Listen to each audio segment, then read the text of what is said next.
Et votre petit protégé, là, c'est un sorcier?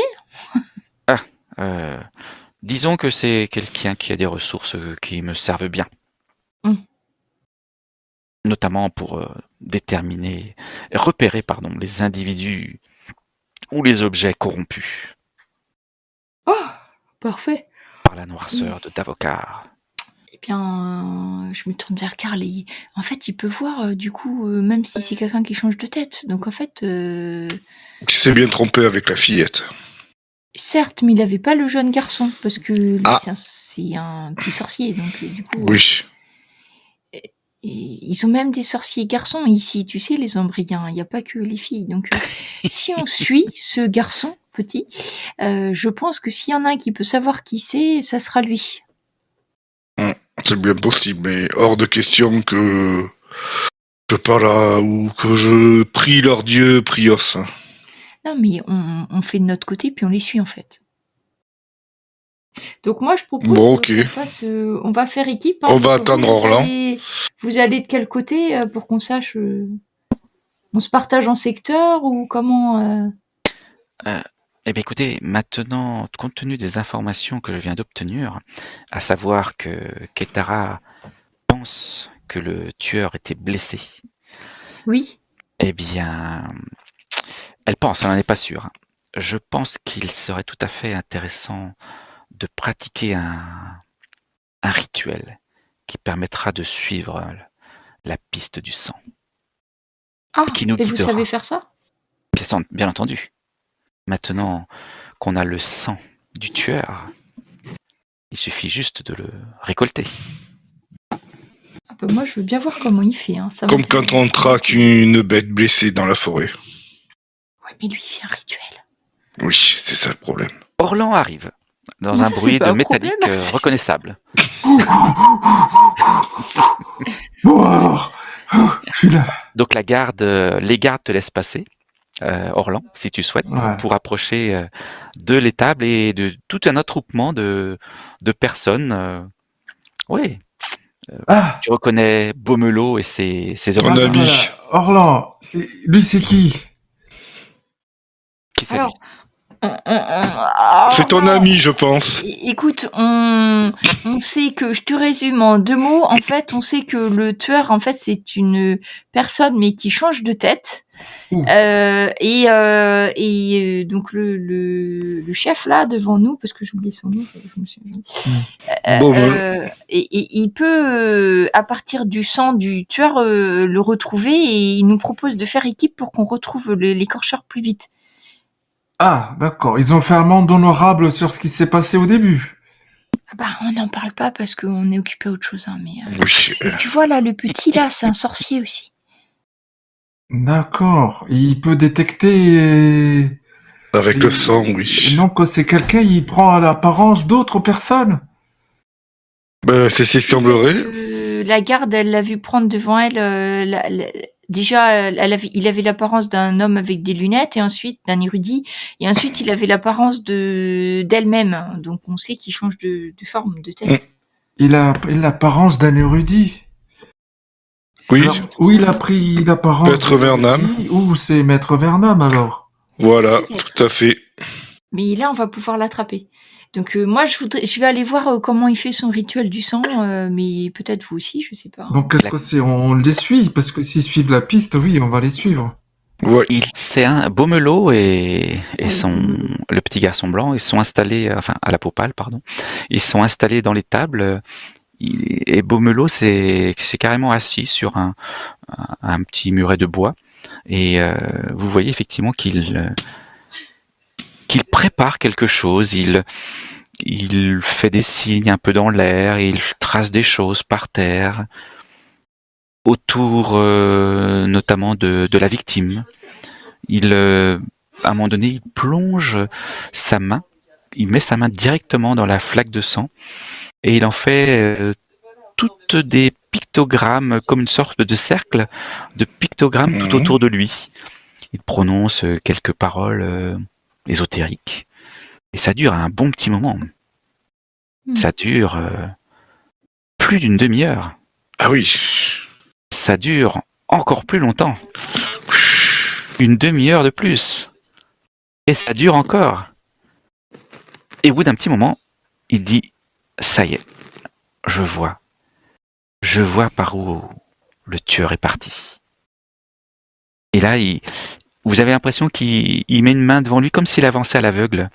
Il quitte les tables en direction de là où Karl, tu cherchais les traces qui s'éloignaient.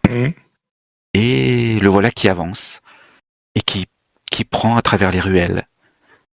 Donc il est suivi par ses hommes de main, par le petit garçon que vous savez qu'il s'appelle Terre, parce qu'au bout d'un moment ils l'ont appelé. TE2R, si vous voulez l'écrire. On aurait bien parlé à ce petit garçon. Oui. C'est un barbare ou c'est un... C'est un Ambrien. C'est un Ambrien. Est-ce que j'ai l'information? Mais il a quel âge? Une douzaine d'années? Non, 18. Ah oui, d'accord. Ah. Il est adulte. Oui. Ouais, tout à fait. Ah, je crois que c'était un enfant. Oui, bon, Dis-moi, les jeune tables, homme. c'est pas le même hangar. Ah oui, c'est vrai que j'ai noté un jeune garçon. Oui, donc c'est peut-être plutôt dans les 14 ans. Ouais. Peut-être même encore plus bas encore. Autant pour moi. Mettons qu'il ait 14 ans. Voilà, oui, c'est pas grave. Il devra préciser l'âge. Ouais. Oui, tu disais, Roland?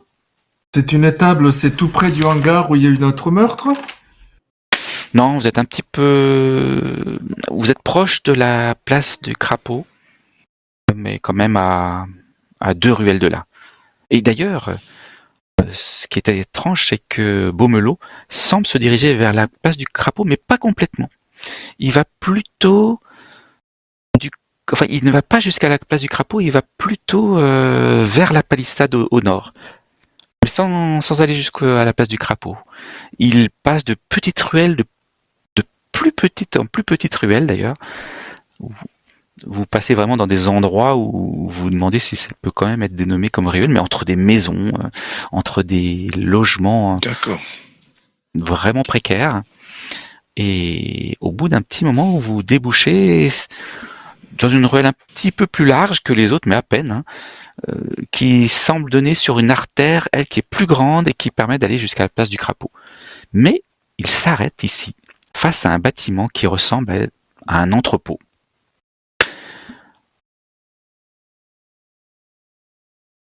À proximité de l'esplanade des Antiquités. Ah ouais, donc non, vous êtes bien redescendu. Ah non, je me trompe. Non, c'est bien place du Crapaud. Voilà. Il y a un bâtiment qui semble abandonné. C'est un entrepôt qui possède une entrée dans sa partie la moins large. Et une vieille... comment ça s'appelle ces petits écriteaux qui pendent à des chaînes sur la devanture? Enseigne. Une enseigne, merci. Avec une lune peinte dans les tons bleus. Mais la peinture est bien passée. Et ça représente quoi? Quoi donc, l'enseigne? La lune bleue, ouais. Ça vous dit rien du tout. On cherchera après. Ça y est, il a trouvé. J'interpelle Beaumelot. C'est par ici. Vous l'avez senti là. Il est là. Je dégaine mon épée, moi. Tout à fait. Moi, je sors l'arbalète. Il est passé par ici. Il est entré dans cet entrepôt. Et ma magie s'arrête là.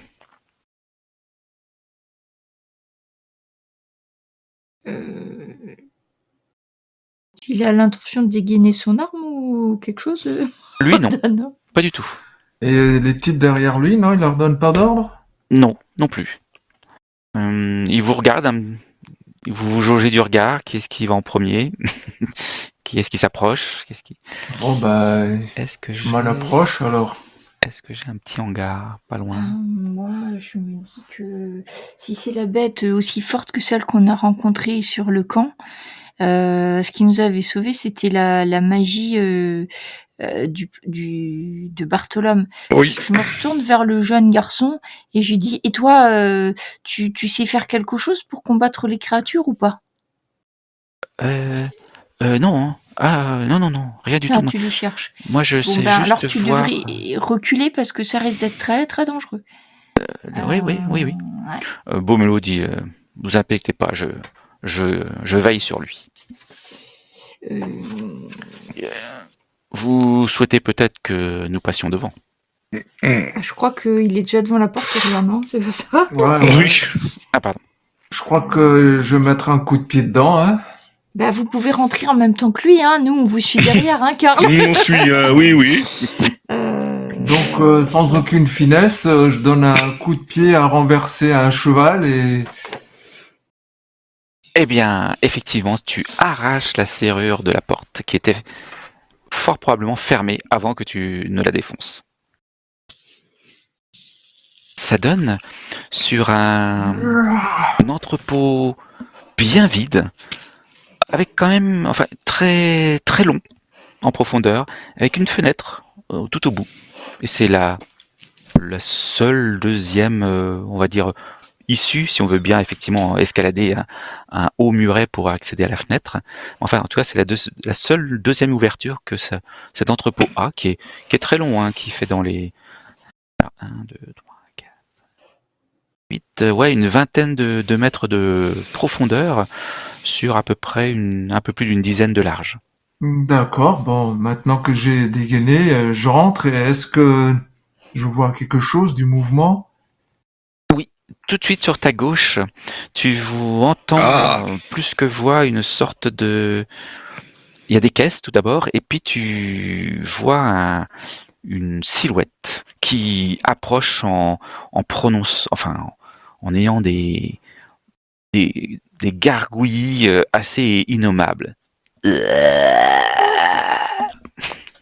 Je fais pas bien. Est-ce que ça ressemble Par la lumière de Prios!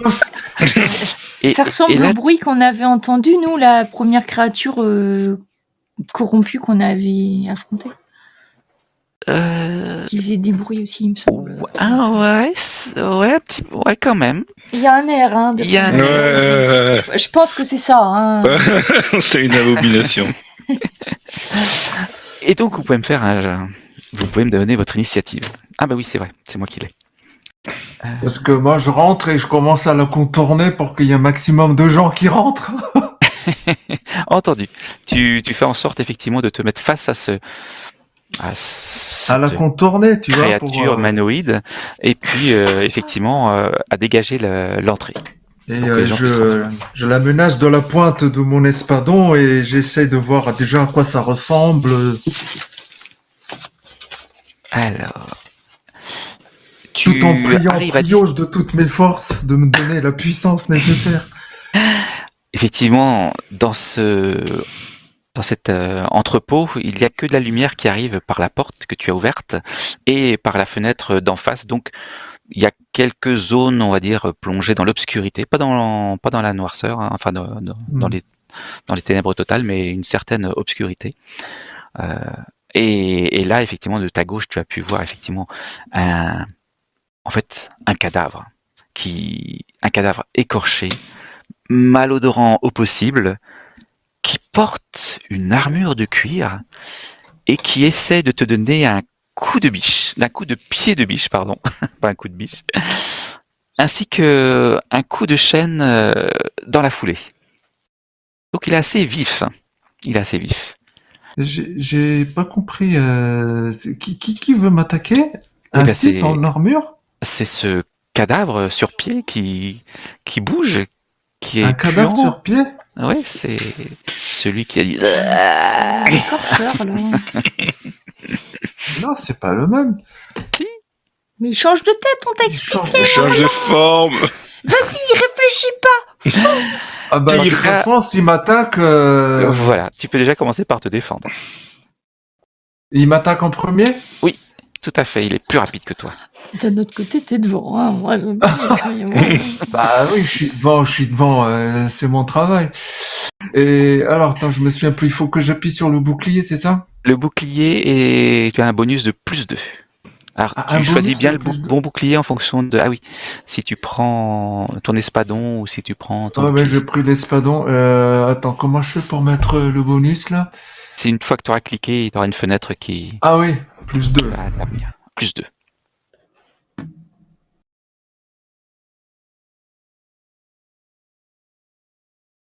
Dis-moi tout. Qu'est-ce que l'ennemi touche, protection 4. D'accord. Alors, le cadavre parvient à te donner un coup de pied de biche. Ce qui te... qui est bien encaissé, qui est partiellement dévié par ton armure, mais qui t'égratigne quand même un peu fort. Tu perds un point d'endurance. Et après, c'est la chaîne qui arrive droit sur toi. Elle a un crochet au bout. Et donc, tu peux me tenter un autre jet de défense. Ok. Plus 2. Toujours plus 2. L'ennemi rate. Eh bien, cette fois-ci, ton armure enfin, c'est toi qui arrives à esquiver le coup, si bien que la chaîne te passe juste devant le nez, mais ne t'atteint pas du tout. J'étais surpris par cette abomination. C'est à toi. Les autres, vous pouvez commencer à rentrer si vous le souhaitez. Oui, C'est ce oui. que fait Beaumelot, en tout cas. Alors, épée à deux mains. De toute façon... Je rentre et j'essaye de trouver une situation en hauteur ou cachée. Derrière des caisses ou sur des caisses. D'accord. Je modificateur 0, moins quelque chose, plus Pour quelque chose. l'attaquer, 0. Tout à fait. Qu'est-ce qui a marqué? J'arrive pas à voir. Tu rates. Attribut Rate. 13, j'ai raté.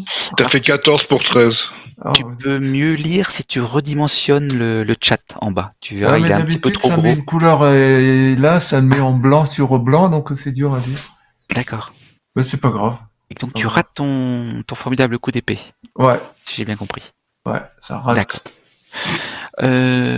Karl, tu vois qu'effectivement à gauche il y a ce fameux mort-vivant, ce cadavre.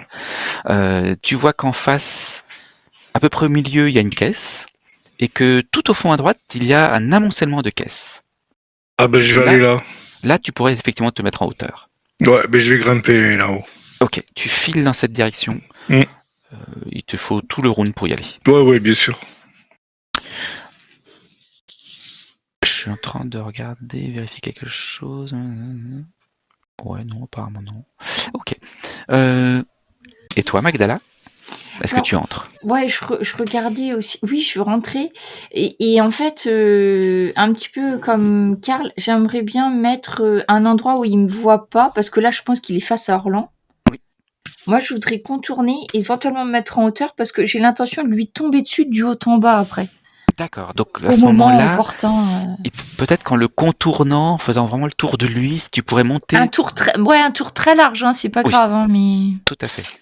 Et tu pourrais monter sur les caisses qui sont derrière lui, qui sont un peu moins hautes que celles qui sont au fond à droite, mais Ouais, il y en a quand même qui sont superposées. Et J'essaie de effectivement, faire tu ça. pourrais depuis là t'élancer sur lui.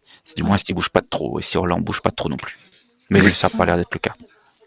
Ça sera pour aider Orlan en temps voulu. Beaumelot entre, mais lui par contre il se met plutôt à droite pour laisser rentrer ses hommes de main Ces hommes. qui arrivent et qui sortent hache de jet ou même hache normale ou épée pour effectivement l'affronter.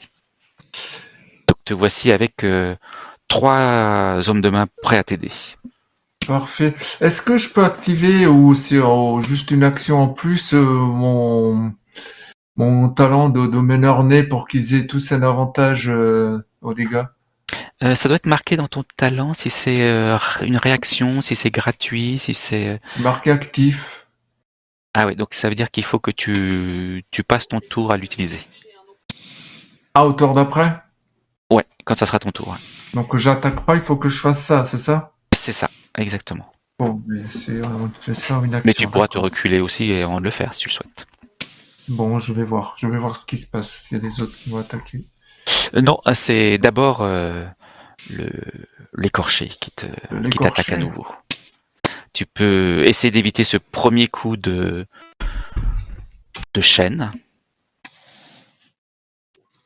Avec un bonus de Protection plus 5. L'ennemi touche. L'ennemi Protection touche, 5. mais ton armure te protège de 5. Ouais. Donc il touche dans un endroit relativement renforcé de ton armure et elle arrive à tout encaisser. Oh, parfait. Et par contre, le pied de biche arrive tout de suite derrière. Le pied de biche, c'est une arme improvisée, ça. Ah, ça. Mais c'est bien contre les armures. L'ennemi rate. Bon, tu es trop agile. C'est aux compagnons, enfin aux hommes de main d'agir, ou toi, en premier, comme tu veux. Ah ouais, moi j'essaie de le toucher encore une fois. Entendu. Je t'en prie, pas de bonus, pas de bonus. Oh, échec critique de l'attaque, c'est pas vrai. Ah là là, t'as réussi à faire un 20. Critique. Alors pour l'instant, on ne tient pas compte des critiques, que ce soit un ou un 20, mais Ouais, je le rate encore, Non. il bouge trop vite. je vous dirai ce que ça a fait et puis vous déciderez si on l'utilise ou pas. Un jour. D'accord. Entendu. Ensuite, les hommes passent à l'attaque. Ils sont nombreux, 3 contre le pauvre homme. Ils arrivent à le prendre de côté. Pendant ce temps, toi, Magdala, tu fais un grand tour. Il t'a fallu un petit moment. Ouais. Mais voilà, là, tu arrives, tu commences à grimper. Alors, tu arrives au 2e tour. Tu vas pouvoir grimper et ensuite sauter ou rester caché. Mais ça va être... Après, une fois que je serai grimpé, mon truc, c'est d'attendre le bon moment. Style, voilà, quand tu me le il est diras. bien en face d'Orlan, en profiter. Mais déjà, voilà, je me mets en position, on va dire. D'accord, tu me le diras à ce moment-là. Mais alors, il ressemble vraiment à un cadavre qui bouge? Un cadavre écorché, équipé d'une armure de cuir. De garde? De garde? Oui, l'armure, c'est une armure de garde? Non, de cuir. Juste une armure de cuir. Il Ouais. n'a pas des lunettes de travers.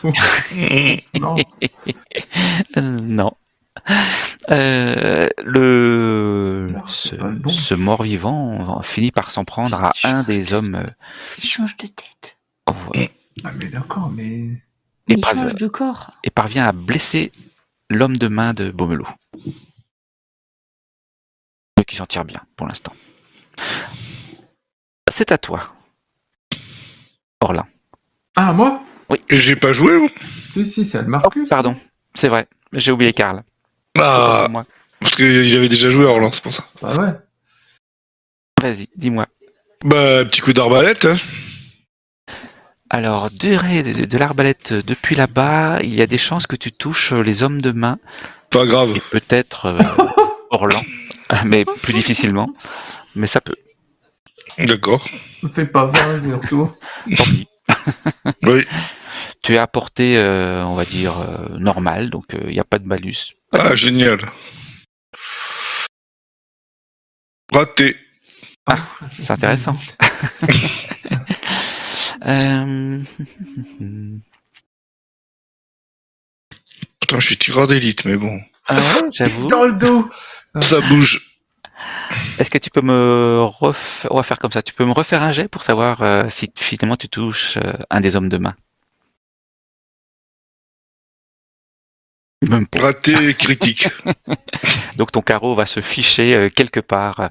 Il est passé entre 2 hommes de main de Beaumelot, à côté de l'écorché, et ça vient se ficher dans le mur à l'opposé. Ah ouais, finalement, il est bien ce critique, parce que là, vraiment, ton carreau, il a rien touché. Non, rien raté. Rien touché. Ben voilà. Je râle et je recharge. C'est à Magdala. Il a une protection magique, c'est pas possible.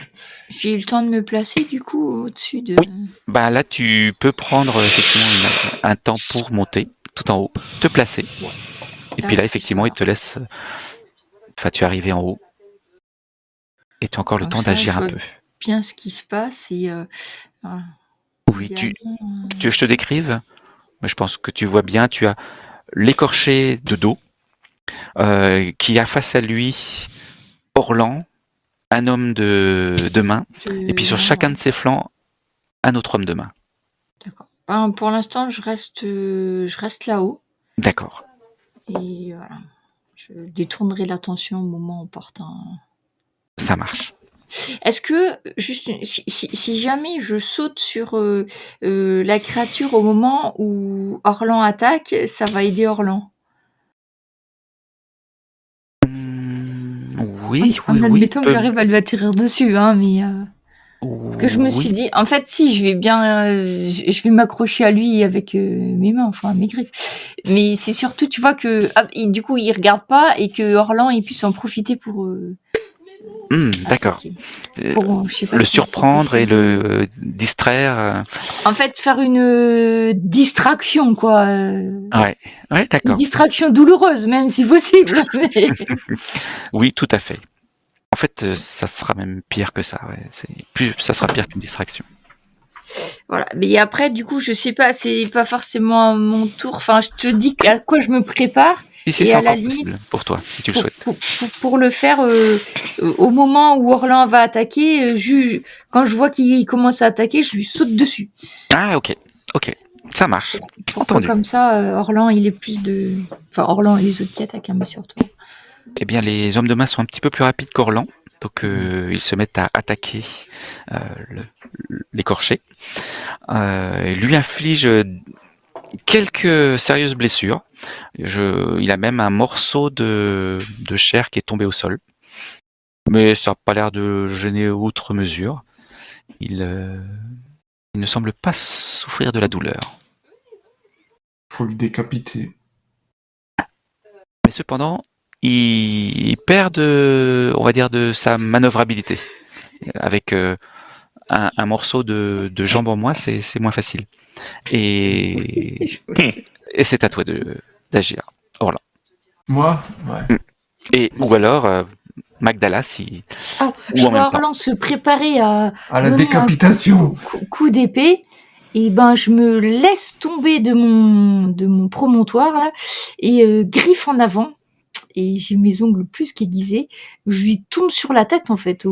Voilà, je veux l'aveugler, le distraire juste avant qu'Orlan plante son épée. Entendu. Donc, je sais pas si je fais un... C'est très clair. C'est peut-être un peu dangereux, parce que s'il rate son coup, Orlan... C'est sûrement dangereux, mais... Alors, je vais essayer de lui fendre la tête sans toucher Magdala.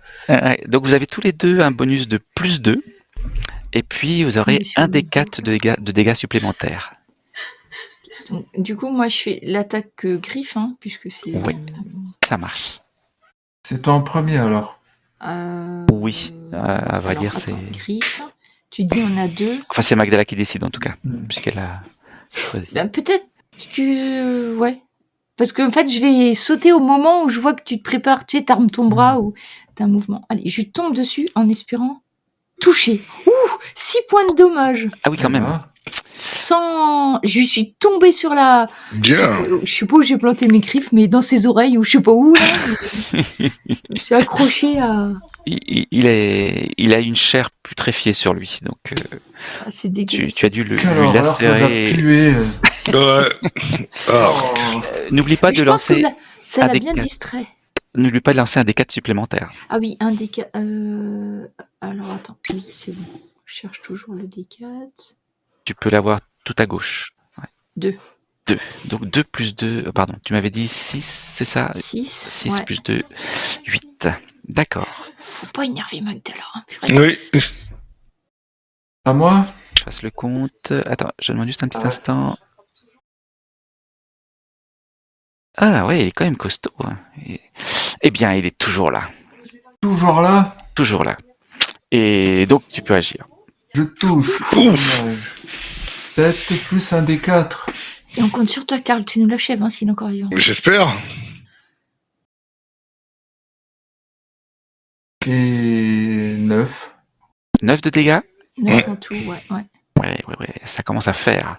Là, tu lui enlèves carrément un morceau de la clavicule et effectivement peut-être aussi des côtes, ce qui lui enlève partiellement encore de son agilité. Mais il est toujours debout, il est toujours sur ses pieds et il distribue pieds de biche et coups de chaîne à ceux qui sont suffisamment proches. Et après, moi, je suis tellement proche, s'il me tape, il se tape aussi. Hein. Moi, je vais pas dire. Mais... pour l'instant, je suis toujours accroché. Hein. Eh bien, justement, c'est à lui. On va voir qui s'en prend. Essayer, quand même, Orlan, c'est numéro 1. Et puis, donc, 3, 4, 5, il n'y a que 5 dés. Ah. Orlan, numéro 1. Et puis, Magdala, numéro 2. Orlan, il s'en reprend, il se remet à t'agresser toi particulièrement. Normal.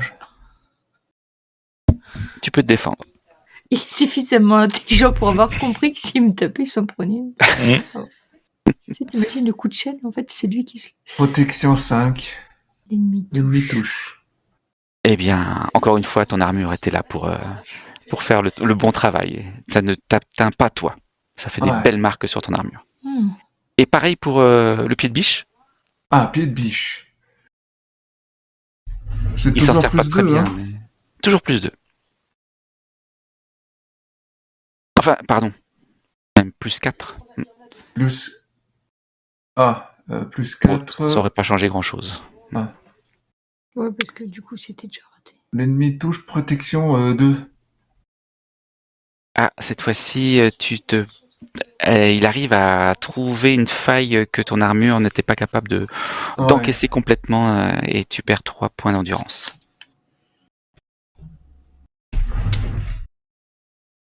C'est à nouveau à Karl. Eh bien, on continue. Tu rencoches un carreau.